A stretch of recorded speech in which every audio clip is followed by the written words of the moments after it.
we're in the midst of slightly deviating from Hafaras Nedarim for a moment to focus on Hataras Nedarim, which is where the Chacham is matir the neder of any person, whereas Hafaras Nedarim is specifically for wife to husband and daughter to father. And the Gemara spoke about the fact that seemingly Rava was surprised when this scorched Talmidei Chacham came down from the west, came from Eretz Israel, and he expressed the severity of making a neder to the point where even the act of making a neder gives the person the term of a chayte, someone who's misaligned, he's missed the point, he's not on the right derech. And it seems as if the surprise was because in Babylon, they didn't really have that attitude towards Nedarim. What do they do with the scriptural, the pasuk that is brought to substantiate what was said in the Brisa that was taught by Rav Dimiach v'Rav Safra? The drosha brought Rav Zvid of that if you don't make an oath, you're okay, you don't have a chait, implying if you do make an oath, you do. How would they in Bavel deal with that? I don't know. I'm going to leave it open. But it seems to be that there was an emphasis on the severity of Nedarim that was surprising to Rav, and therefore he said to Rav Nachman, look what this great Talmid Chacham said. Then the Gemara goes into a very thick brisa. And in a certain way, that excites me.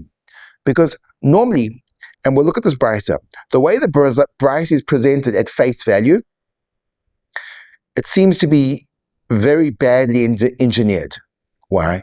Because generally when expressing a halachic notion, the Gemara likes to describe two sides of the same coin.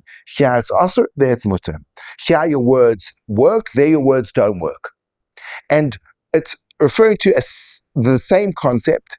For example, let's pick Hafaras Nedarim. If you say this and this and this and this, then your Hafara will be a good Hafara. If you don't say this, then your Hafara will be a bad Hafara. That makes sense. But if you say this and this and this, that will be a good Hafara. And if you say this and this, then it will be it will be a bad Hafara. If you say this and this, it will be a good Hakama, a good maintenance, a good substantiation of the neder. That's mixing two things. When we look at our brisa with our first perspective, it seems to be doing exactly that. Look at the brisa. We're in the middle of Ein Zayin, Amud base, and the brisa is Tanya. We learned in the brisa, critical Talmud key phrase. We know what's coming next. A person says to his wife, we know immediately it's talking about Hafaras Nedarim. Kol Nedarim shetaduri, all the oaths, the Nedarim that you will make. Iafshi shetaduri, I don't want you. Iafshi means I don't want you to make them as an oath. Or alternatively, he says, Ein ze neder, seemingly commenting on a neder that she'd made. Both those languages of the oaths that you will make, I don't want them. And this is not neder.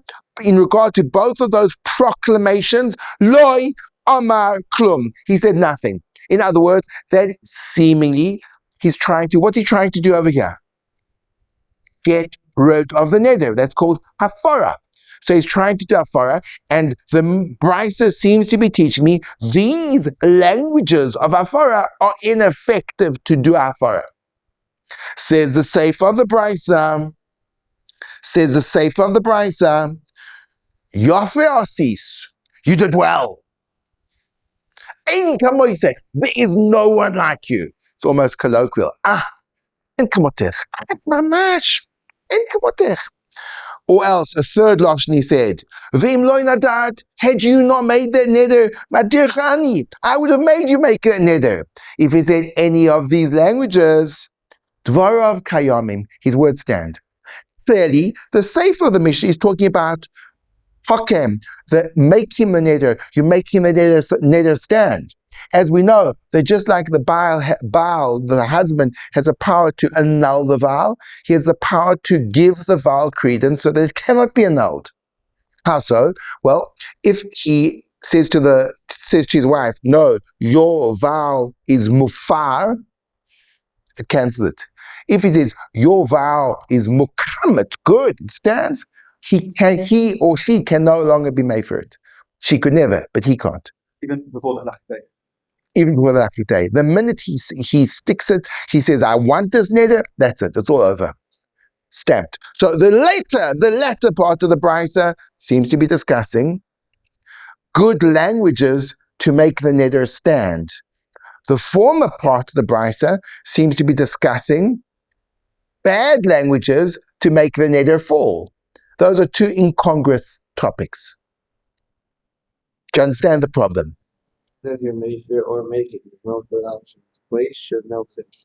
So then why are you saying that's not just the flip side of the same point? Because if it would say these are good languages for, these are bad languages for Afara and these are bad languages for Akama, okay. But why would you switch two variables? These are bad languages for Afara and these are good languages for Akama. If you want to teach something, tell me this and the flip side. Tell me these are the bad languages for Afara, these are the good languages for Afara, or these are the bad languages for Akama, these are the good languages for Akama. But why are you shifting a variable which doesn't need to be shifted? Because the note you could make a gear, like maybe the group way it's hard to fit, but why wouldn't you just make the endpoints? Okay, my dear beloved teacher, I'm not saying that we can't finagle the brisa to be okay. I'm pointing out that when you approach a text, you always assume that the words mean what they say, and then you ask a kasha saying, but there's a problem, and then you seek a resolution. That sequenced analysis needs to be done in that order. In other words, whenever I see something, my natural assumption is what appears to meet the eye is what is, unless there's overwhelming evidence to tell me the contrary. I don't automatically assume that what I see is not there. There's a progress. See what's there. So, okay, it seems to be this. Let me think about it. This doesn't make sense. That doesn't make sense. Let me look deeper to make sense. But if I look at it and it's perfectly coherent, so then I know that what's on the surface is also what's underneath. The only time I need to question the surface is when something is discordant. So over here, I'm agreeing with you. Can I resolve? Yeah, okay, I can. But let me point out the discordance to begin with. That's the first indication of healthy thinking, is finding a problem, seeing something that, if a person walks into the room and that's not cause for consternation. If he walks into the room approximately 30 centimeters above the floor and his feet are not touching it, he's just hovering. And you say, hey, hi, Joe. He goes, hi. And you continue doing what you're doing. That means you are not thinking, because people don't levitate, they walk. And if you don't ask that question, what in the world is going on over here, then it shows that your cognitive function is not up to par. So the way we approach life is we look at what's in front of us and then we question, does this make sense? If the answer is yes, we keep on going. If the answer is no, go deeper. Oh, we thought it was this, it's really there. Over here, is this possible to be twisted? Oh yes, 100%, as we're about to see.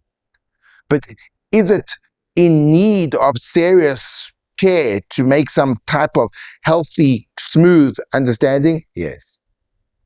So now we're going to look at the run. And it's a beautiful run, and it's a very fundamental run for our learning strategies, because it shows, as always, diversity in understanding. Says the run. It's located approximately a third of the way down in the narrow lines of the run. The first word of the line is Ein Yomerken, and then there's a Shiur Noider, and then there's the Tanya. Tanya Omer Ishtoi, and we're going to be going from Tanya Omer Ishtoi. It's in bold print. Tanya Ha'omer Ishtoi Achar She Nodra.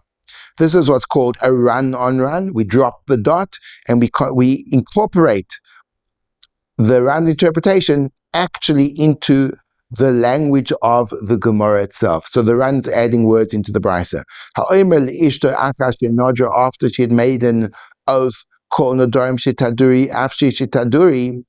the oaths that you will make, I don't want you to make them. Now we take this dot seriously. The Ran says, Ein ritzoni shetahei noideres mikan ve'elach. I don't want you to make oaths mikan from here ve'elach and onwards. Ap al gav de mashma mi milse, even though it's implied from his words, de nadart ad hashta nichele, that the oaths, de nodra ad hashta, the oaths she had made until now, nichele, are good to him. He wants them. Umekayem lehu lenidre and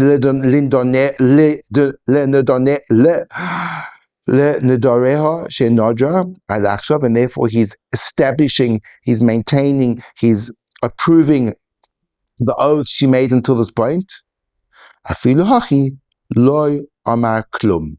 Even so, his words are invalid. In other words, the Ran says, actually, both the Reish and the Sefer are referring about making the neder, establishing the neder. And when the man says, I don't want all the oaths that you're going to make in the future, he means say, but I do like the one you made in the past. And therefore we would think he's been making her past neder, he's establishing it. Lo yomar klum. No, it's not enough. Why? Zok Ran, she'ein zu hakoma. That's not called establishing the neder. And if later on he'd like to annul the same oath within the time allotted on the day of hearing it, Rishoy, he's permitted to do so. Aval im amar lo, but if he said to her, Yafe asis, you did good. Nedarim halalu, when you made these vows, inami, or else he said to her, the amar lo, ein kemoisach, there's no one like you. Inami, or else he said a third lashon, the amar lo, im lo nodat ani madircha, if you would have made the oath, I would have made you make it. Dvarav kayamim, those work, the chol hanilishni, because all of these languages, hakama mashma, they imply that you're establishing the vow. So it comes out, according to the Ran, it comes out that both the Reish and the Sefer are referring to establishing the neder. Now, that solves our problem. But there's a bit of a problem, isn't there? Because if you notice, the Ran avoided one of the statements, one of the rulings in the beginning of the Brisa. The Brisa says,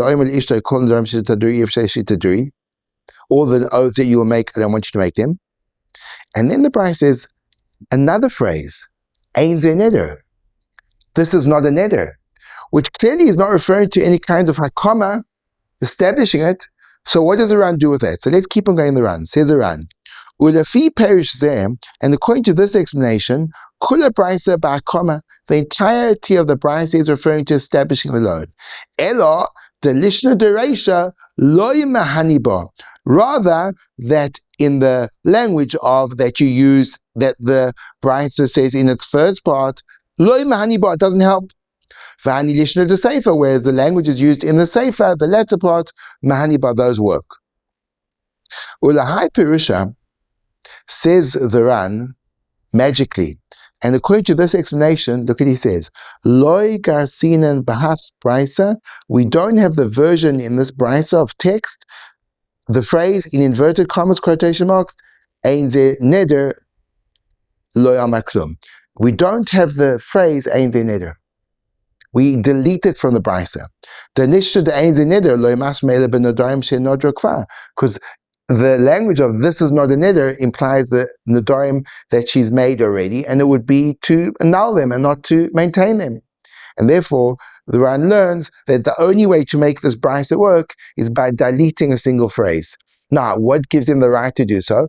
The Ran says they're always, as we've mentioned countless times, that the Torah Sheba'al Peh, the oral Torah, doesn't have the same exactitude in the way the text was written down. It was actually a fluid text, and therefore many, many different versions will exist of pieces of oral Torah, of Brisas, of Gemaras.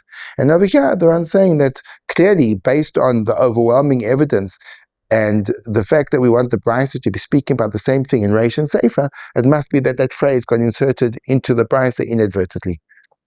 Right. The Brisa is more fluid. See that fluid? Yes. The Brisas have more negotiability than the Mishnahs. Now then the Brisa, then the Ran goes on. But he says, do you know what? There are people that do have this version.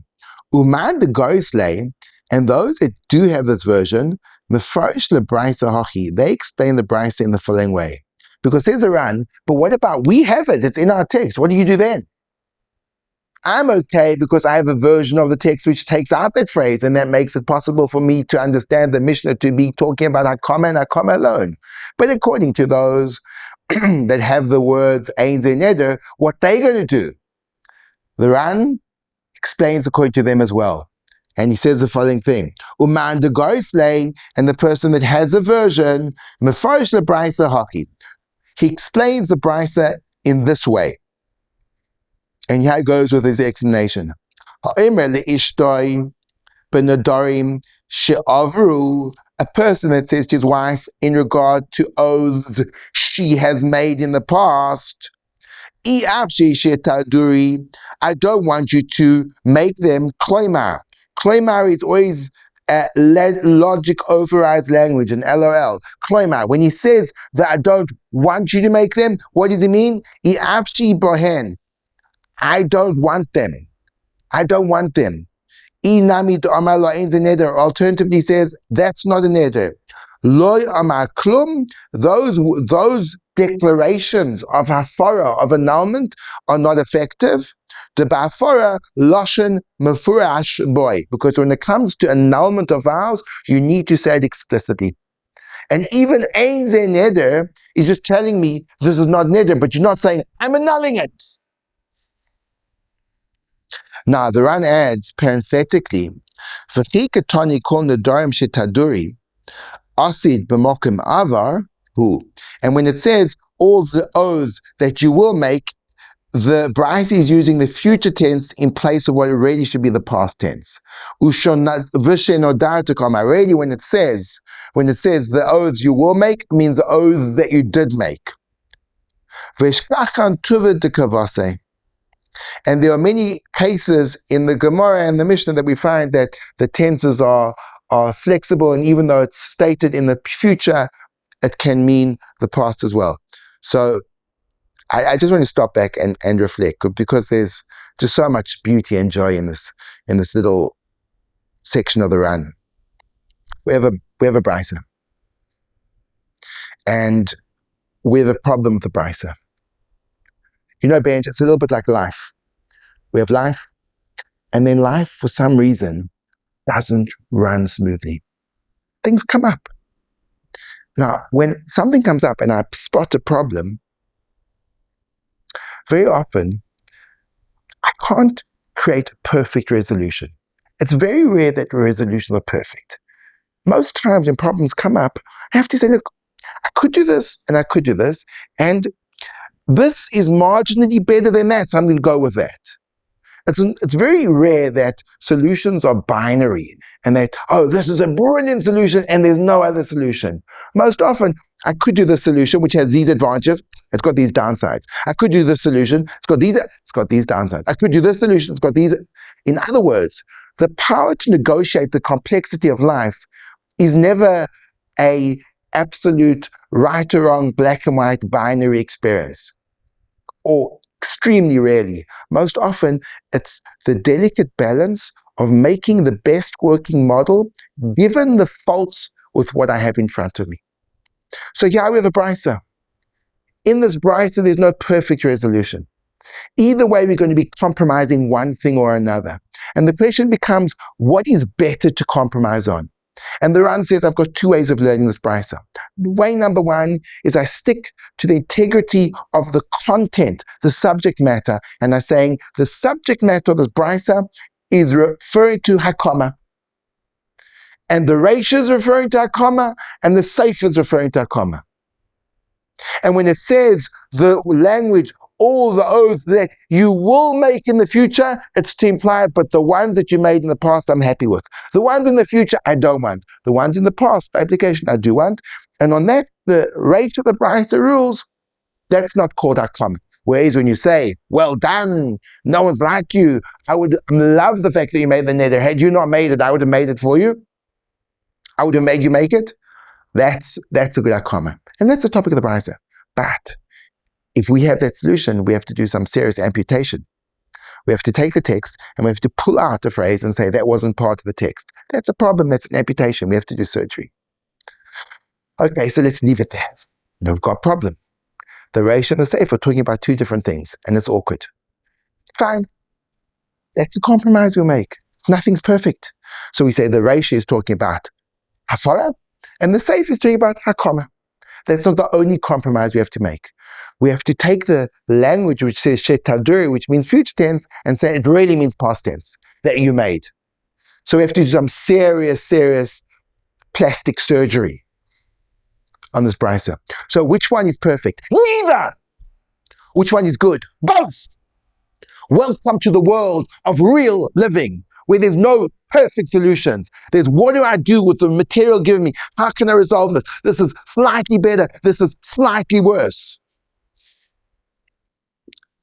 Magnificent illustration of the power of understanding how to learn Torah Sheba'al Peh, and how that nothing is either this or this. It's, well, this has this and this advantage, this downside. This is the downside. If we stick with the first version of the Ran, so the whole thing is beautiful, it's aligned, it's a comma. But we have to do a major surgical operation and amputate Ein Zeh Neder. If we leave Ein Zeh Neder in there, it's a bit of an awkward brisa. It's talking about one thing in the Reish, something else in Sefer, and it's talking about future tense, it means past tense, but we don't have to do an amputation. So which is better? Exactly. In Taduri, his future tense. Yeah. Does that mean that a husband has the ability to preemptively, like, myself? Excellent. Says around the next words in the Ran. If Taduri is future tense and you take it literally, maybe there's another way of getting around this problem, of suturing this wound. Inami, says Ran, she Taduri davka. Taduri means dafka, future tense. Va'aliba de Rebleza de Amar Baal Meif Nedarim Shelo Ychalu. There's an opinion that says that the Baal has the ability to annul vows that she hasn't yet made. And according to that opinion, it fits in perfectly. So we've got two options. Either we can ascribe it to our minority opinion, which is uncomfortable, or we can say the future means the past. Do you understand the process here, Ben? This is what Gemara is all about. It's taking a problem and giving imperfect solutions. Life is about imperfect solutions. It's about taking the difficulty and using the full range of my cognitive skills to make a working model. And when you recognize that, you understand that there's an emotional implication to the way the Gemara is set up. The beauty of learning Gemara is it teaches you that you have to have resilience and big bandwidth in life, because it's never going to work out perfectly the way you want it. Life is lechatchila b'di'evet. And therefore you're looking at it and saying, yeah, okay, but it leaves a sense of, but it's not yes, life is not perfect. And we have to do the best we have with what we've been given. Isn't that a magnificent training in life? Gemara trains you how to live life. Use the full range of your abilities to come up with creative solutions that will not be perfect, and there will be multiple solutions, and then you pick the best one that you have. Says the Ran, just to conclude this run, for Sefer, and the Sefer Katani, the Nehida Ba'afara Boi Lashon Mefurash, it contrasts and says, even though in regard to Afara you require you require an explicit language. You have to say hafer. You have to use that verb hafer. Ba'kama, b'chad me'anilishni, the tani basa akisagi. In our comma, we're much more lenient, and that's the way the Ran resolved why we're referring to two separate topics, because he says the topic of the brisa isn't hafara and a comma, because that would be too diverse. The topic of the brisa is language.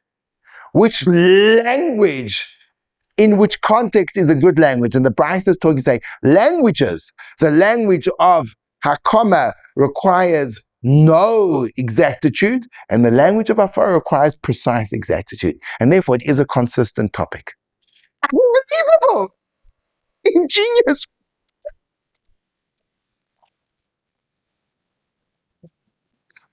Beautiful.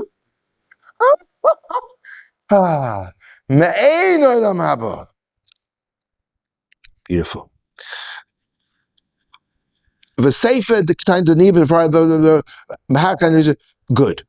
Veneer ba'enai. And now the Ran adds in a little bit of taste. Veneer ba'enai. The time of the milsa. The kiven to sanya lekamon. Since we learned later on in a brisa, kiyem beliboy. Kiyem, a person that wanted the oath of his wife to be established, to be making it, and he only did it in his heart. He didn't mention a word about it.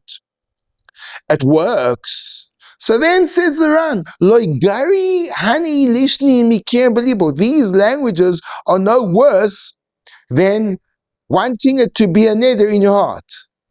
Aval Bafara, contrasted by Afara with Aval Bafara, given the Kaimelon, Hafer Belibo Aina Mufara, since we paskin, Kaimelon is established to us, we paskin that when a person annuls a vow in his heart, it doesn't work. Even when he pronounces it with his lips. Says the Ran, Hakoma and Afara, two worlds. When it comes to the annulment of a vow, there's a verbal requirement that has to have precision. When it comes to the Hakoma, which is the maintenance of the vow, you can be very, very lax. Why? Well, I suppose if you think about it, in the process of a neder creates a reality. It's a lot harder to undo a pre-existing reality than it is to maintain it. Hakama is saying the neder you made, it continues to run. Until now it's been up and running, it will continue to be up and running. First saying is, you had this neder up and running, because remember, the Baal is made from Mikanul Haba. He destroys the neder, but until that point in time, the neder was alive and well. He doesn't uproot it retroactively. To be able to destroy a neder, you need to be you need a powerful tool, and that is precision of language. Now, an aside, a slight digression, because for me, that moment, that experience that we just had was magical. The power of Gemara to inspire my soul, I find in many ways is unequaled by any other kind of spiritual pursuit. And that's why I'm so passionate about empowering people with the power to learn, so that you too can experience this connection to the creator of all worlds. But there's something else that we can take away from this. As much as Gemara talks about, and we're talking about this seemingly random scenario of Nedarim in these words, what's the relevance?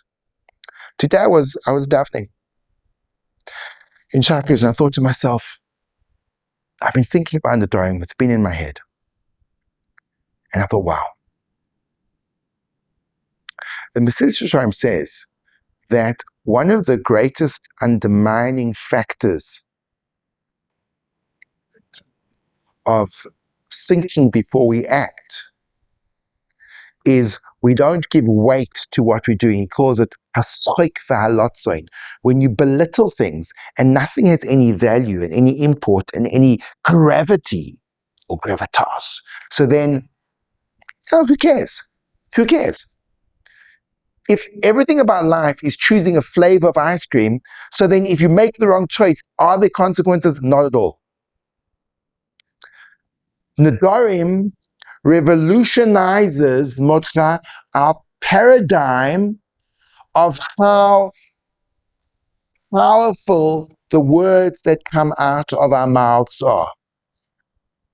How carefully do I think before I say something? Not at all. Why? Because words are cheap. But what would be if words were expensive? What would be if a subtle shift in saying this word opposed to that word makes a world of difference? And it does over here. Why? This woman comes and she makes a neder. Her neder is that she's not going to eat any bread. And the husband goes over to her and he goes, the neder that you made, it's not a neder. Ain't a neder. She goes, oh, what a relief. And she tucks into a pack of lappers and devours all of them in the space of 3 minutes. So she's over 16 Yisrei Deraisa, because if an oath was binding, but she said, but my oath is not binding, because my husband told me, Ein Ze Neder. And then he goes to the Rav and he says, I told her. He said, I'm sorry. She did terrible things. He said, why? I told her. Yes, but you didn't say Mufaleh. Oh, come on, Rav. I said it's not a neder. Didn't work. It didn't work. There's precision. It's quite funny. Last night, just to show a practical example of precision, last night my wife, she was booking an air ticket and she had a very, very shoddy website and she had to phone customer support and she booked it 3 times and the booking got cancelled. And then the customer support said, okay, I'm going to send you an email. So she told her email. And once she told her email, she spelled it out and then she said, repeat it back to me. Because she knows if she got one letter wrong, she ain't getting that email. Sometimes precision makes a difference between the greatest mitzvah and the worst avera. And it's all about the words that cross your lips. So when I look back from the Nedarim, apart from the details and the precise nuances and shifts in halakha and the beauty of the investigative process of analysis, I also recognize, wow, the way that our spiritual system views our primary mechanism of connection, which is words. We are called not choosers, but speakers. We are a medaber. Adam is a medaber. Person's a medaber. When in the creation of the world, it says, Vayet bipach be'apav nishmas chaim, v'hi l'ruach v'nefesh chaya, and he became a living spirit. The Targum, the Aramaic translation says, l'ruach memalala, a speaking spirit, because speech is what creates our social unity, our community, our capacity to see into the worlds of others. It's where it's all at. Words are where it's all at. And it tells me those words have weight. Those words have gravity. And it transforms the way I relate to the gift of speech.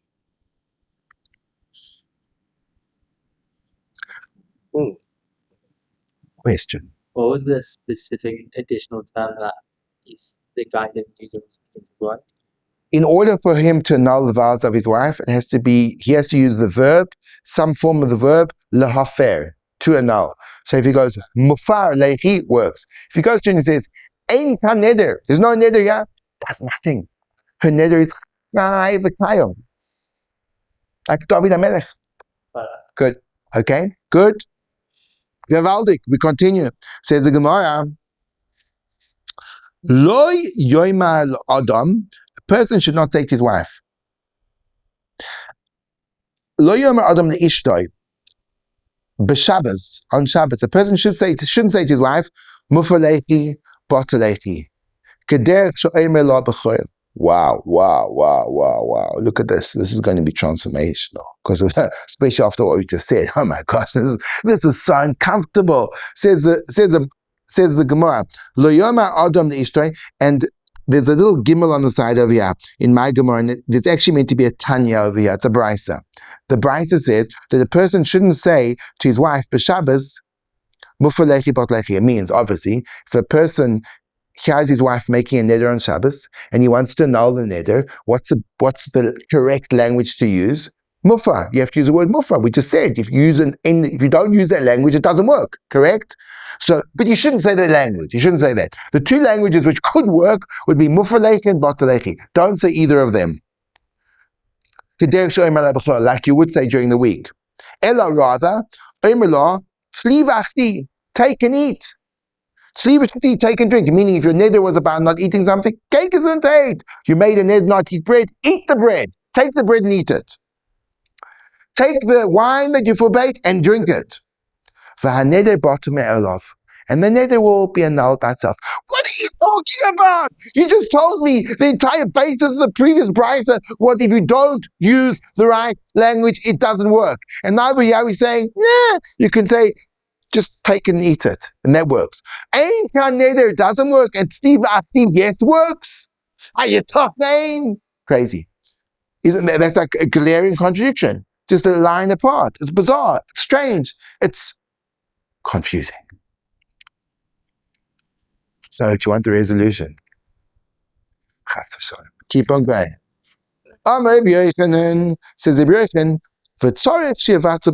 he adds a condition that the Brisa doesn't make explicit, and that is when you say these words of take this and eat it, in your heart you have to think this Nez bottle. You have to think it, but you don't say it. Wow. Wow, wow, wow. Now, my dear friends, we're entering into a whole new world. The world of what kind of a bridge do words build between what's going on inside and what's heard outside? Because as much as my words express my inner world, sometimes they can do precisely the opposite and obstruct my inner world. So over here, Rabbi Yochanan adds on, you have to think something when you say those words. And the thing you think is the correct language of this neder is bottle, this neder is mufar, and you say, take it and eat it. This is getting more perplexing by the second. Tanya, and it gets even more bewildering. Tanya, Beishama, I mean, Beshabbos, Mevatel Beliboy. Beishama say, on Shabbos, you can annul it in your heart. B'choil Moitzi B'svasov.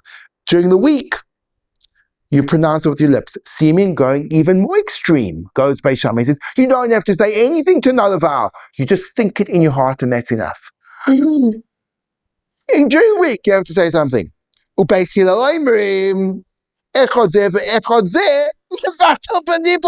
gosh! Basically, say both during the week and both on Shabbos. You don't have to say anything. Just do it in your heart. I mean, this is what you say in Aramaic, Benji. It's merapsanigna. In English, you say it's groundbreaking. As Jews, we're not happy with groundbreaking. Our expression is, it's roof breaking. Do you know why, Ben? Do you know why? Shiur is coming down into The way we live our lives is there ain't no ceilings. Don't put that glass ceiling above your aspirations. Don't think that you can get away with a token session of listening to a Gemara Shiur. That's not going to give you the riches and the power. You've got to put something into it. You've got to do some roof-breaking work. Well, this is so completely confounding. I think the thing we need to do is live with the question for a bit and not to give an immediate answer and destroy the beautiful process of discovering the gold as we delve deeper. Come join me, Rabbi Segal, on the Soul Safari, a 5-day retreat in the heart of the African bush. Step away from the noise, routine, and distractions of everyday life and make a space to hear the quieter voice within. Through game drives, deep Torah insights, meaningful conversations, and evenings under the stars, we will reconnect with clarity, purpose, and perspective. It's set in a beautiful luxury lodge, and this will be a chance to reset, reflect, and move forward. If you feel ready for something real, Come join me. August 2nd to the 9th, 2026, the Soul Safari. So, we need to resolve that incredible discrepancy between the way the Gemara begins with this brisa of really hammering home, as we saw in the run, this notion that you need to have a explicit lashon of hafara, and anything less than that doesn't work. You say ein ze neder, that doesn't work. And then seemingly we have this brisa followed by a machlokes beisham b'shilal, and no one seems to be in the slightest bit perturbed that you can be mefer simply by doing it in your heart without saying a word, and that is beyond perplexing. We're not going to resolve that yet. We will resolve that in a future shiur with the help of the Ran. Right now we're going to continue in the Gemara and see what happens next.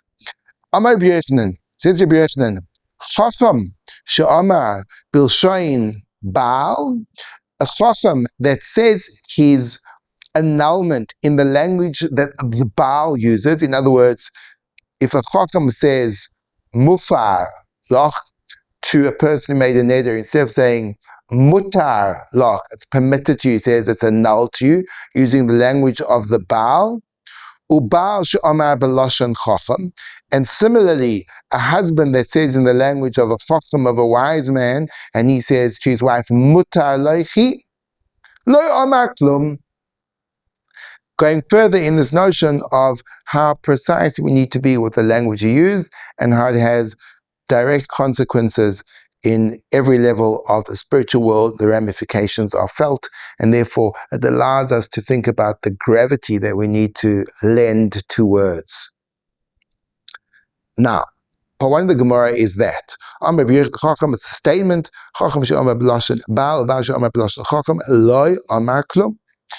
That's part one. Part two is Tasanya, as we learned in the Brisa. Part two is a raya, it's a proof that Rabbi Yochanan is bringing from a brisa. What does the brisa say? It says in the parasha of Nedarim, in the beginning of Parashas Matos in Bamidbar, it says, "V'daber Moshe al roshei hamatos," and Moshe spoke to the heads of the tribes, Livnei Yisrael, who are appointed over the children of Israel, Leimor, and he said to them, Zeh hadovar asher tziva Hashem, this is the matter that Hashem commanded. So now, the reason why it gives us license to interpret these words is because there's no necessity for the verse to write Zeh hadavar, this is a thing that you should say to them. It could just have said Hashem spoke to Moshe to speak to the heads of Klal Yisrael to tell them. Why does it have to say Zeh hadavar? Zeh hadavar implies this you should say and nothing else you should say. It's an exclusion. And we see again how every word in the Torah Shebiksav has to be taken not only in its narrative, but as a code that needs to be decoded. And this Zeh hadavar is about to be decoded. How's it about to be decoded? In the following way. Zeh hadavar, hashacham matir ve'baal matir. The chacham matir, meaning he uses the language of mutar lach, but the Baal, he can't use a language of mutar lach. Remember that we said that there's a fundamental halakhic difference between the way that a chacham annuls a vow and the way a Baal annuls a vow. That the chacham undoes the vow, he unties it. The word mutar means untied. That's how you describe untying a knot, is l'hatir et hakeshet. So the chacham unties the oath, so there never was an oath there before, whereas a Baal annuls the oath. There was an oath there before, but it's not going to be continuing further. So the Gemara says that the Brisa says that the drach of Zeh, it has to be very explicit, this and not that. The chacham can use a lashon of mutar, not the Baal. Sheyachal, because you may have thought, whenever you have sheyachal, that you could, in the context of a brisa, it means you may have thought, even though it doesn't spell out you may have thought, it just says you may have. It means you may have thought. Sheyachal, you may have thought.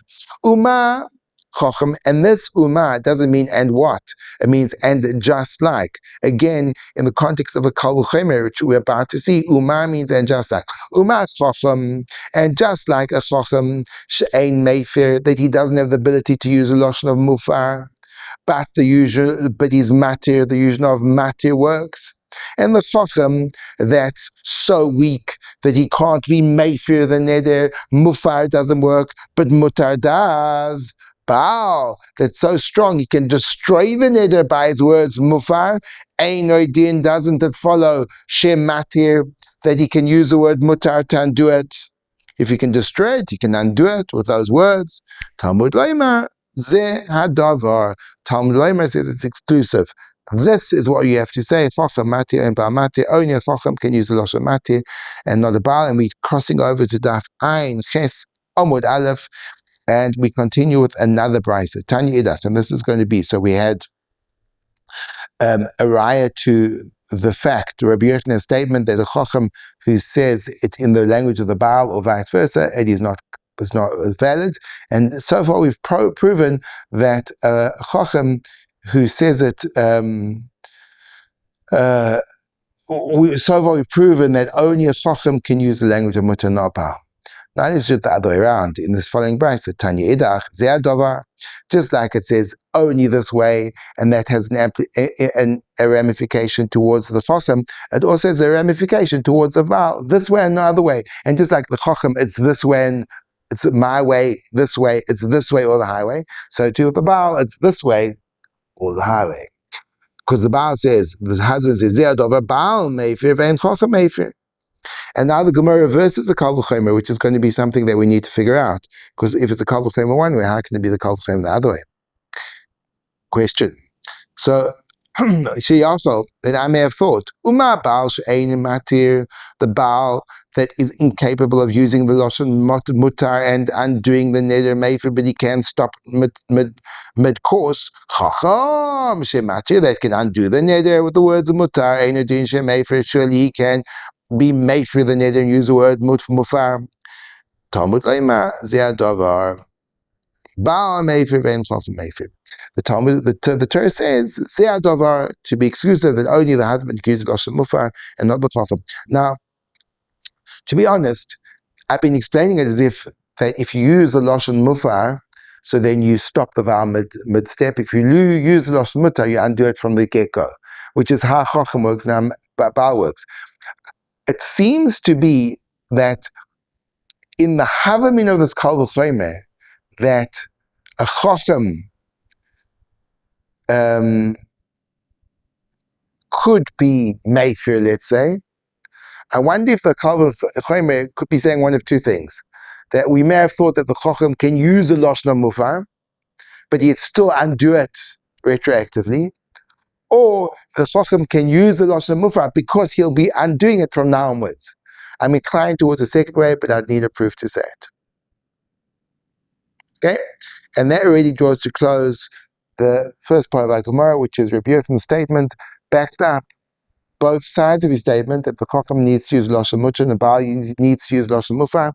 Both statements are backed up by two separate brises. And now we go on.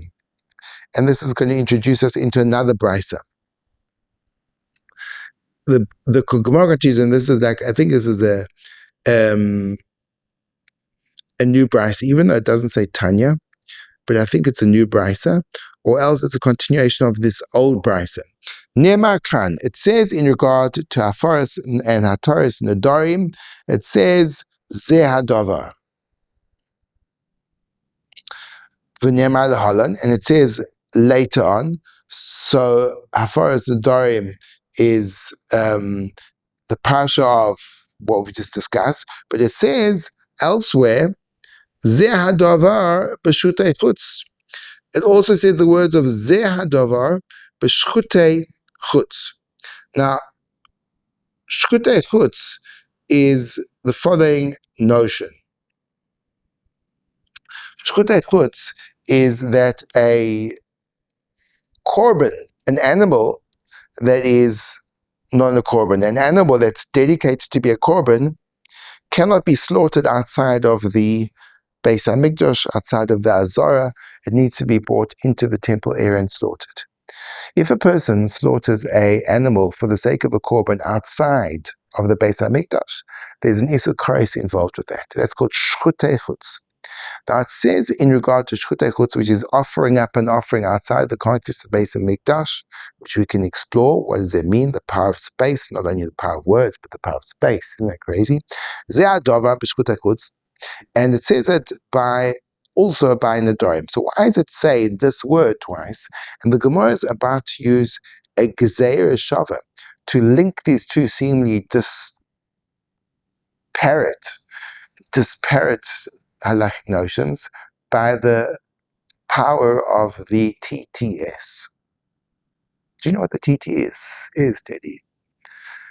The Talmudic transport system. The Talmudic transport system. How do we get dinim from one side of the Torah to the other? One of the ways we use, there's many ways. We can use a binyan av, which is extrapolating the concept and then finding further applications. We can use a hekesh, two words which are juxtaposed. One of the things we can use is a gzeira shava. We found a word located in one parasha. We found a word located in a parasha far, far away, or even close by. We can say everything that's spoken about in this parasha can be integrated into this parasha, and everything that's spoken in this parasha can be integrated into that parasha. It's a fantastic form of conducting halachas. So over here, seemingly two disparate areas, is Nedarim and Shchutei Chutz, and it says Zeh hadavar here, and it says Zeh hadavar there. So the gzeira shava can link these two things. Now you can't, a gzeira shava, there's different types of analyzing the text, of breaking the code of the written Torah. A gzeira shava, because words are repeated multiple times in the Torah, no person has a right to make his own gzeira shava. Every gzeira shava was a tradition, it was a Kabbalah, it was a Masorah that you received from your Rebbe, you received from Moshe Rabbeinu on Har Sinai. There was a gzeira shava. These two words are going to teach this thing, and then you can then apply it.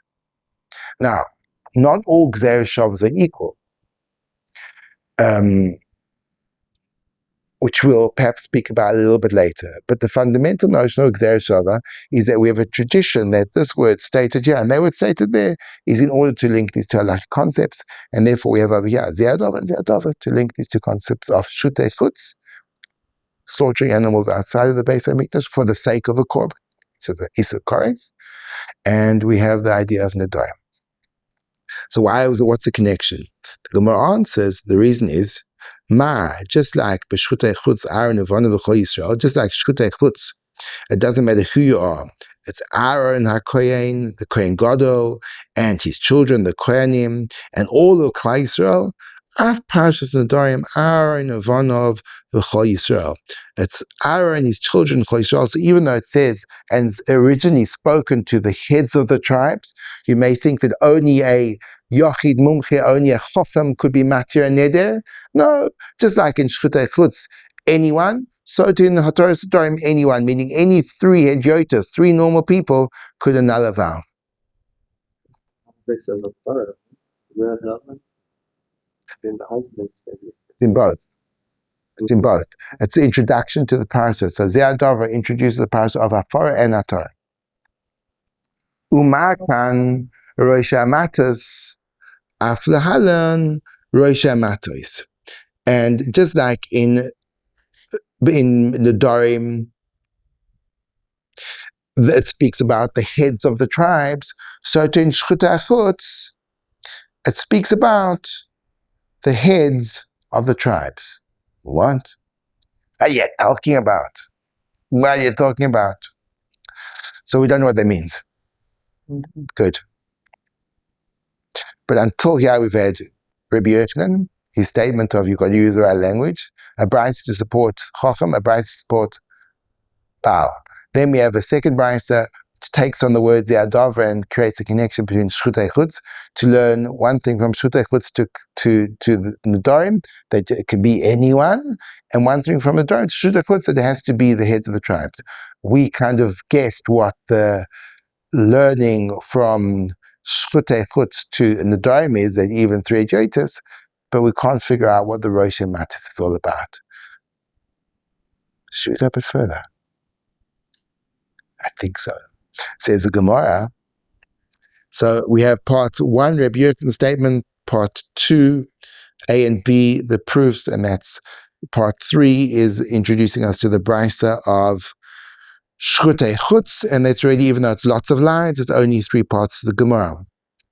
In part 4, the Gemara asks a question. But Parshas Nedarim, lamai hilchasa.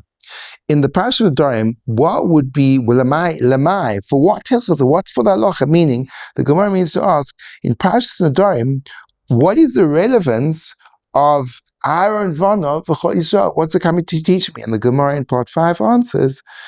Amar Rav Bar Yankov, says Rav Bar Yankov, lahachshir shloshei joitos, to permit 3 common people to annul a vow. Oh, just like we said, we got it. And that's in part 5, which is an answer to the question. In part 6, the Gemara asks a kasha.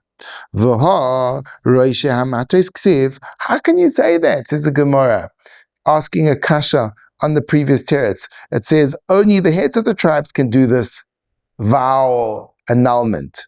Gemara answers in part 7, Amrav Chista, Vitam Rabbi Yochanan, says Rav Chista, and there are those that say it was Rabbi Yochanan, but Yochid Mumche.